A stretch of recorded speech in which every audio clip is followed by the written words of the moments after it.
this unit, we're going to do a big activity where we put all of the values that we can do by mental math on one big circle. And I'm going to leave part A until after we've done that project. So right now, we're just going to do part B. It wants to find all 6 trig ratios for 586 degrees. So we're going to want to find out what sine of 586 degrees is, cos of 586 degrees, tan of 586 degrees. And then we're going to want to find the reciprocal ones too.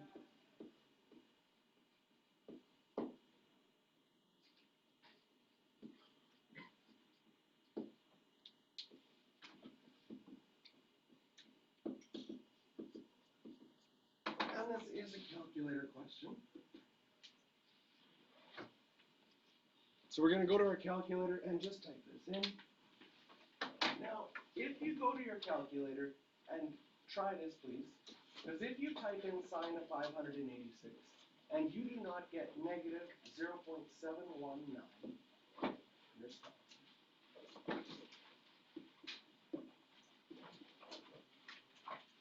It probably means your calculator is in the wrong mode. And in grade 12, we're going to be switching our mode for angles quite a bit, because we're going to learn about radians and degrees. So right now, your calculator should be in a degree mode. If you have a graphing calculator, you can hit your mode button. Make sure degree is highlighted by pushing enter on degree. If you have a scientific calculator, you're going to have to make sure that might say at the top, let's say degree. Find out where you can switch between radians and degrees, because we're going to be switching a lot back and forth in this course. So sine of 586 is negative 0.719. Cos of 586, no problem, negative 0.695.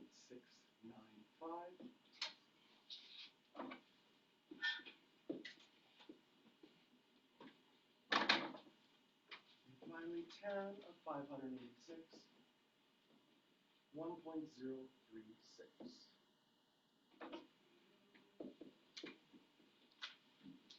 But you're going to notice that your calculator does not have a cosecant button. Okay? It doesn't have a secant button. It doesn't have a cotangent button. So if we want to figure out what cosecant of 586 degrees is, we have to say, I know this is equal to the reciprocal of sine.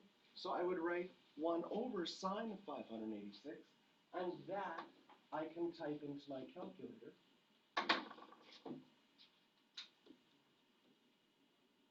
One over sine of 586, negative 1.390.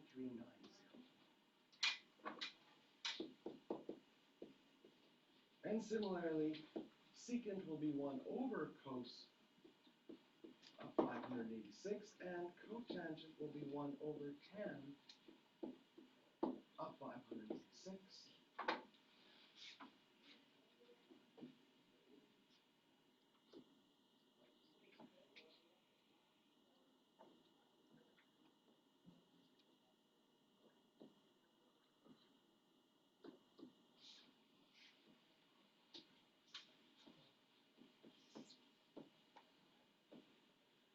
Negative 1.4.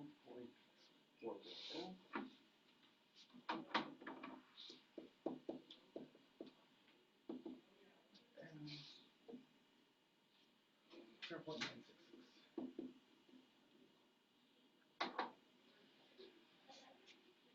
Question.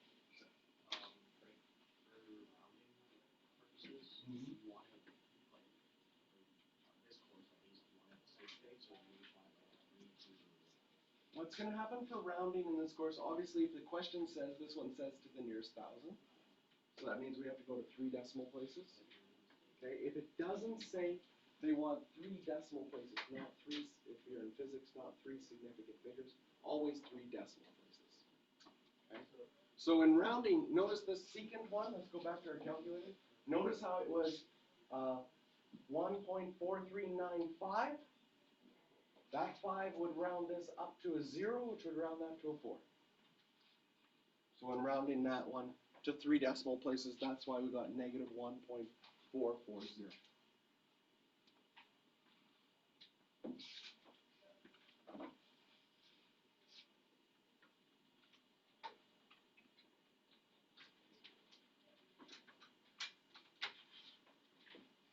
$586 is in which quadrant?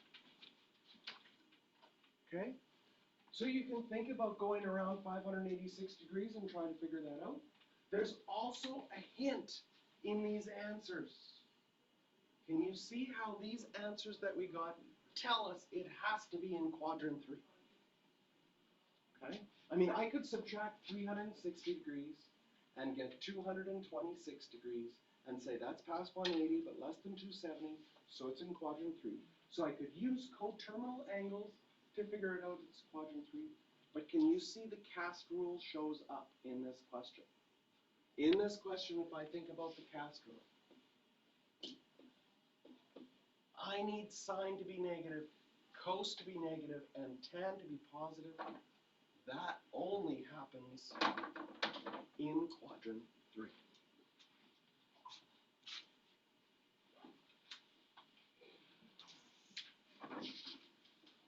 All right, circle 7B.